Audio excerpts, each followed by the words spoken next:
Hi, everybody. Welcome back to the Get Healthy Tampa Bay podcast. Today, we have a very special guest, Baylee Reller.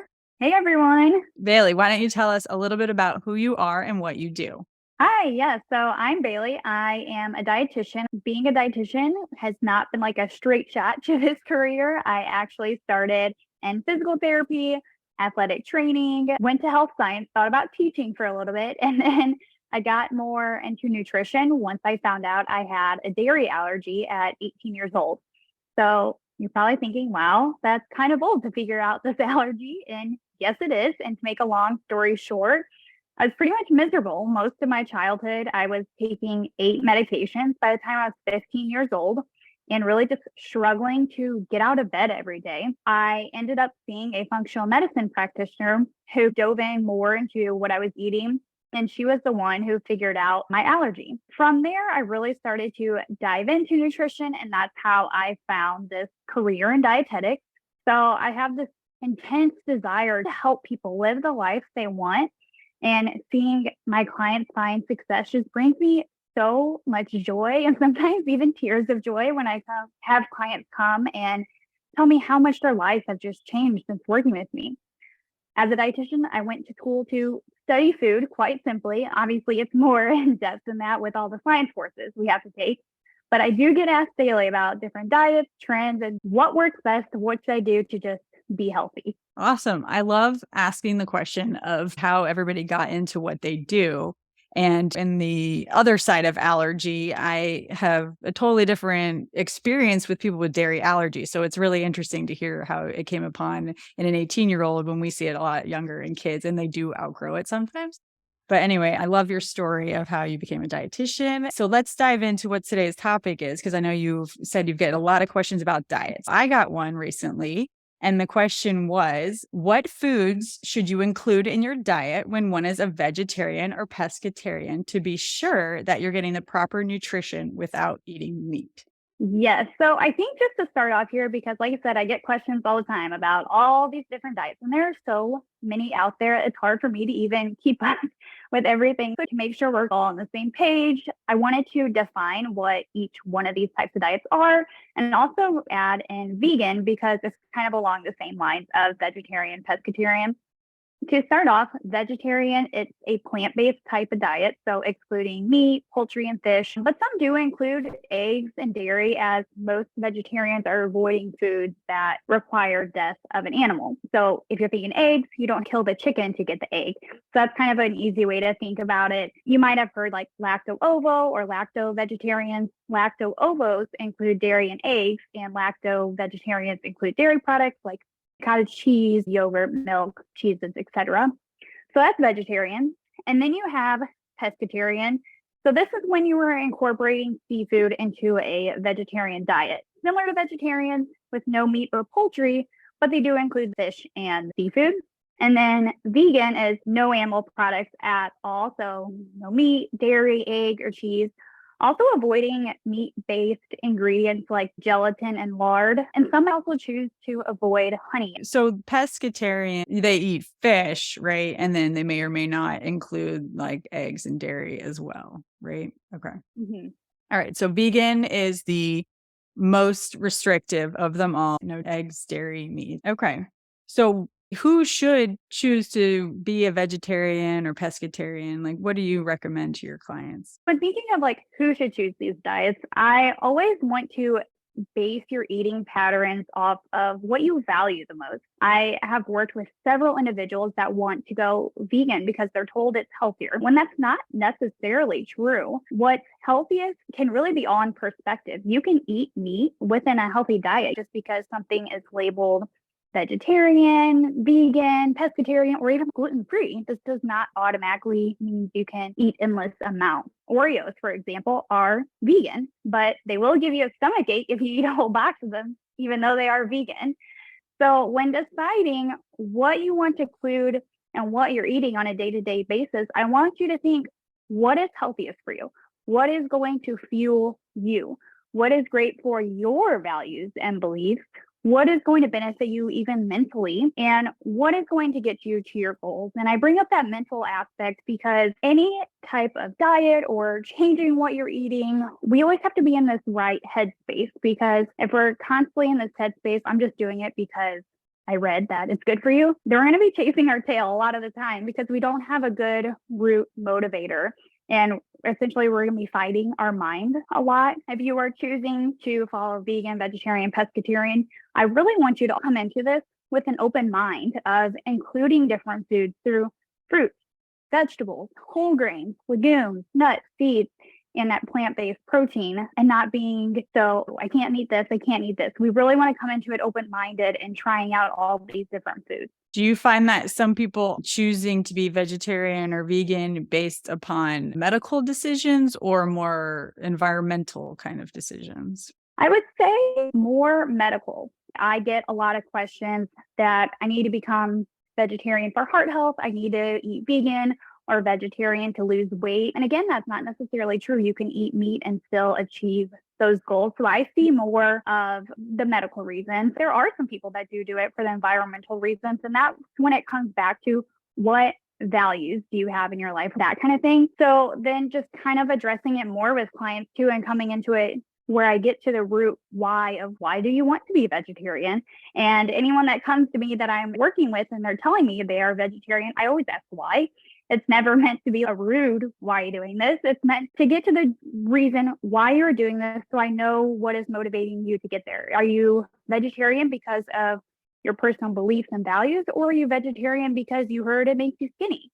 So that's going to be two different approaches of why we're doing it. And that's going to be important for that mindset piece of it, and to also educate my clients on what's really going to be beneficial to them.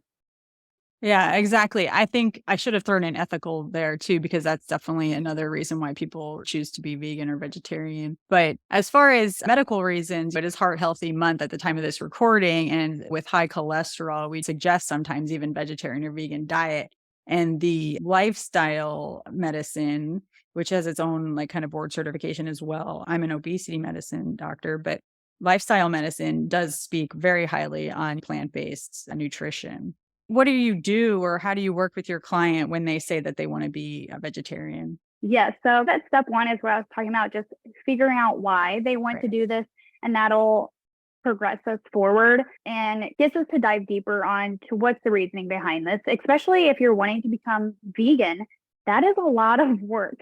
And this essentially, it comes from an all or nothing approach, which can be really hard for that mindset piece of things. So making sure it's coming from an area that is truly important to you, it's for you and you only. It's not just because you read it online that you have to become vegan to be healthy. So figuring out the why.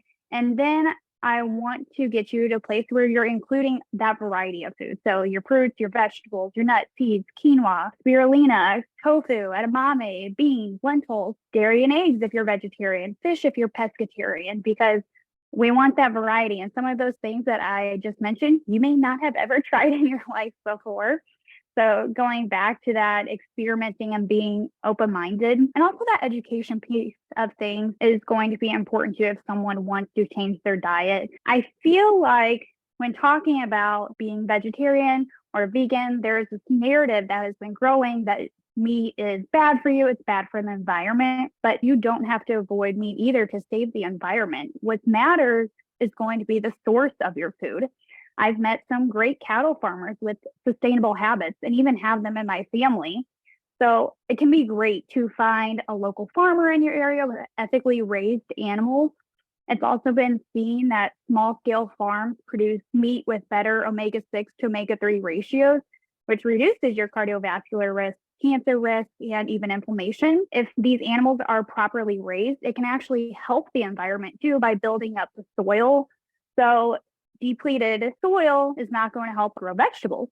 So then farmers may have to use chemical fertilizers that may disrupt the ecosystem. And poor soil also doesn't hold moisture and retain nutrients as well. Water will roll off hard, brittle fields and cause like flooding and erosion. So you can see if there are farmers in your area or smaller sustainable companies. Like one that comes to mind is ButcherBox.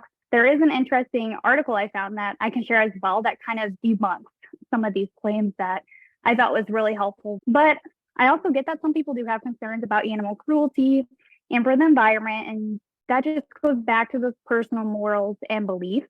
I don't want to get too far into that because it can become a big rabbit hole.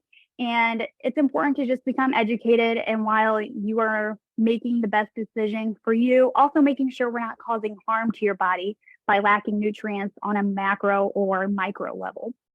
Yeah, I'm like trying to focus and not get totally off topic of like carbon footprint and everything because I don't really care why someone wants to be that as long as that's what they've decided they want and then kind of help them toward what they need for a balanced nutrition plan. What sort of foods do you think that they need to include to make sure they're getting enough, for example, protein, which might be the hardest part, I think, for being a vegan or vegetarian? Yes, protein is definitely the hardest part. So making sure we're doing those plant-based proteins, edamame, tofu, quinoa will have some protein, peas, that's spirulina, beans, nuts, seeds, lentils. Those are all great options for getting in that protein because it is definitely a hard piece. And that is something that comes with these types of diets is making sure we're not having deficiencies. So that risk of protein deficiency, calcium, iron, vitamin D, B12, especially if you're going vegan, those are kind of concerns of mine as a dietitian. So when thinking about this is when supplementation may even be needed. B12, for example, this is a very popular one right now that I feel like everyone is just going to get B12 injections. But really, it's only beneficial if you are deficient. So if you are not taking in animal-based proteins, then yes, a B12 supplement is probably needed. Letting these micronutrients go unnoticed can lead to anemia, bone loss, fatigue, weakness, and just kind of going farther into some of those vitamins and minerals I mentioned. So like calcium. This is a mineral that is needed for healthy bones and teeth. It also plays a role in blood clotting, helps your muscles contract and regulate your heart rhythm and even nerve function. So your calcium is going to be found in dairy, leafy greens, calcium fortified foods, and even like soybeans. So like that tofu could be one, especially with that protein source. Dairy if you're doing vegetarian, leafy greens for all those types of diets, and then those calcium fortified foods, there's something to look at. Next one, like vitamin D. So vitamin D is essential again for that bone health, and it can also help support the immune system and lots of other functions in the body. And it will help the body absorb calcium and phosphorus. Dairy, salmon, fortified plant-based milks, mushrooms, and just getting out in the sun are great ways to get that vitamin D in. I live in Missouri, so I know many people in the winter do have lower vitamin D levels. So that's maybe something to consider as well as one of those supplements. Vitamin D is not something I would recommend blindly supplementing because it is a fat soluble vitamin. We don't want to overload the body with too much. So getting that tested with your doctor, seeing what your levels are and maybe how much you do need to supplement. Some people may need to just supplement in the winter because of that lack of sunshine as well. And then with like zinc is a trace mineral. So we don't need a ton of it. We need it in small amounts, but it is necessary for almost like 100 enzymes to carry out vital processes every day in our body. It is a major player in DNA creation, growth of cells, building protein, healing damaged tissue, and supporting a healthy immune system. So zinc is found in beans, nuts, whole grains, dairy. You're probably noticing that dairy is within a lot of these. So it can be super helpful if you're including dairy to get some of these vitamins and minerals. And then we have B12. So this is kind of that big one I mentioned with lots of people getting right now. And this is especially going to be important for vegans because B12 is naturally found in animal-based foods. It can be added to foods or supplements, and B12 is needed to form the red blood cells and DNA. It's also a key player in function and development of your brain and nerve cells. So again, another super important one. If you're vegan, probably going to need a supplement with the B12 because it's found in those animal-based foods that you're not consuming. And then the last one I kind of want to mention too is iron. This is a mineral that our bodies need for many different functions. Iron is a part of hemoglobin. It's a protein which carries oxygen from your lungs throughout your body. It helps our muscles store and use oxygen. It's part of other proteins and enzymes. So iron is found in beef, lamb, ham, turkey, a lot of meat items. So you can see how cutting out a lot of these foods can lead to these deficiencies. So iron is probably another one you would want to consider supplementing as well. Very, very good explanation. I totally agree with the B12. Like, you don't need extra. You're just going to pee it all out. So there's no sense in getting injections unless you're deficient or if you're vegan. So when I'm taking an assessment of a new patient, I ask them, hey, are there any special diet that you follow? Right? Because if they mention vegetarian, vegan, I might say, okay, well, let's add your B12 level to that. Right? So we'll definitely be checking that. And then as far as vitamin D, there is such a thing as vitamin D toxicity. There isn't really much evidence if you replace it or not, if you're going to clinically improve in anything. But for our women over basically postmenopausal, it's really recommended to be taking extra calcium and vitamin D kind of regardless for that bone health. So I do usually recommend at least 800 international units daily to help prevent and treat osteoporosis. And that's actually pretty low. And then as far as calcium, same thing for anyone in postmenopausal range, we have them do at least 600 milligrams of calcium twice a day with food or milk because you better absorb it that way. So yeah, those are really good things. And then you mentioned iron and zinc. And from what I know, I think that's pretty important with kids. So if you have a whole family that's vegetarian or vegan, getting those extra nutrients for iron and zinc, especially in kids, obviously calcium too, are pretty important. So you need to have, those foods that you mentioned. And you've covered a lot of the macronutrients. Any other pros or cons from being vegetarian, vegan? Yes. So I would say pros when thinking of like pescatarian specifically, when you are including a variety of fish and seafood, this is going to help ensure you're getting that B12, zinc, selenium, calcium, protein, and omega-3s into your diet. Fish is going to be great to include to promote omega-3 intake for everyone, not just pescatarians, but then also these types of diets, all three of them, the vegan, vegetarian, pescatarian, they do show to have great health benefits with the variety of whole foods, but they can also be restrictive. So then that's when like the deficiencies can happen, and making sure we're just planning out our meals to make sure we're not having those deficiencies and we're getting that good variety within our diet, I think is super important. So like with anything, there are pros and cons to it. And it's like lack of protein with these diets, especially with going vegan. I'm going to think about that, making sure we're getting those plant-based protein sources. And another area of concern is kind of an influx of carbohydrates. So when I'm thinking about this, I actually help all my clients to balance their blood sugar. That's a topic for another day. When someone wants to start a vegetarian or a vegan diet, this is going to take that planning out of meals so that we're not just eating a whole bunch of carbs and overloading all day, which can lead to fat storing, poor satiation, mood swings, and even muscle loss. I don't want you on a blood sugar roller coaster all day, and we still need to get adequate protein and fats in the diet, no matter what kind of diet we are following. And here I just want to say too, a lot of times we hear about this vegetarian diet or the vegan diet our friend is doing, or we're reading about it online. It's working so great. They're seeing all these benefits. So yes, they do work. But I also think too, you're cutting out a lot of processed foods, a lot of desserts, a lot of added sugars, and it's having whole foods focus. Honestly, I think that's where the benefit really is having more of that whole food approach and not necessarily the actual diet. In reality, we don't need to label how we eat. Like it doesn't have to have a name.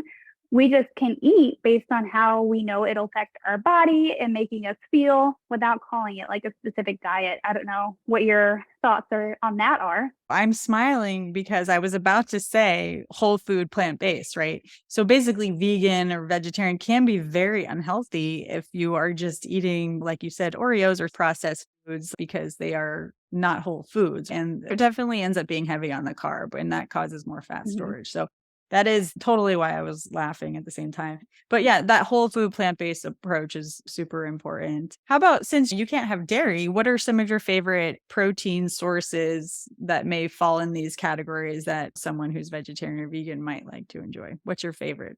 Yes. So as far as not having dairy, I do include meat into my diet. So that does make it a lot easier for me. I do include chicken, turkey, beef, pork, all the different types of meat. But thinking of those vegetarian options, it can still be hard being dairy free to up that protein, making sure I'm getting enough.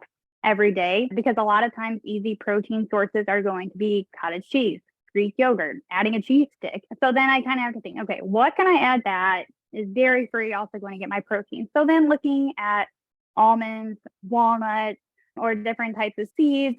So chia seeds, I'm kind of like obsessed with chia seeds, to be honest. So if you were to qualify something as a superfood, I would qualify chia seeds as a superfood because they have protein, they have healthy fat, and they have fiber. It's not going to be enough protein for your entire day. If you ate that many chia seeds, your gut would be very unhappy and you'd probably be spending a lot of time in the bathroom. It's just something to help bump up that protein.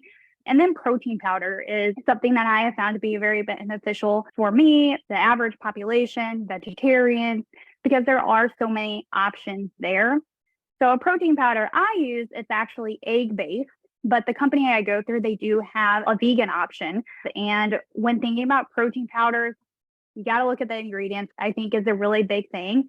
And a lot of the protein powders you are using have sucralose in it, which is kind of getting off topic here, but it's not great for your gut. So protein powder is a great thing to add, but considering the quality of the ingredients that are in it is going to be helpful. Yeah, I used to eat a lot of chia seeds in residency in overnight oats. And honestly, just so our listeners are aware, the quantity of chia seeds may matter and you may get pretty gassy.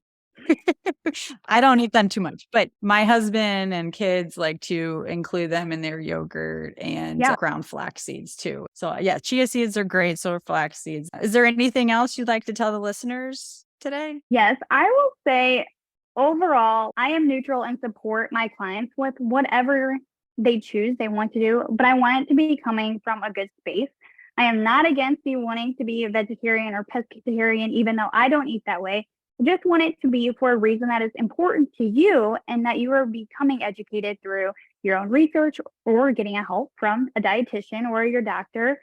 You can meet your needs by being vegan, vegetarian, or pescatarian. It's just being more cognizant to make sure we're not having these deficiencies and we're meeting all of our needs. But overall, when you're looking at any type of diet or eating pattern, I want you just to stop and ask yourself, do I want to do this when I'm 80 years old?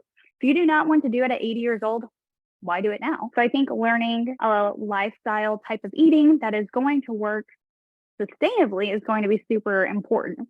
So making sure you can do this forever, I think is always a good approach. And this is really why I help my clients find an eating pattern that is not only supportive of their goals, but realistic to sustain.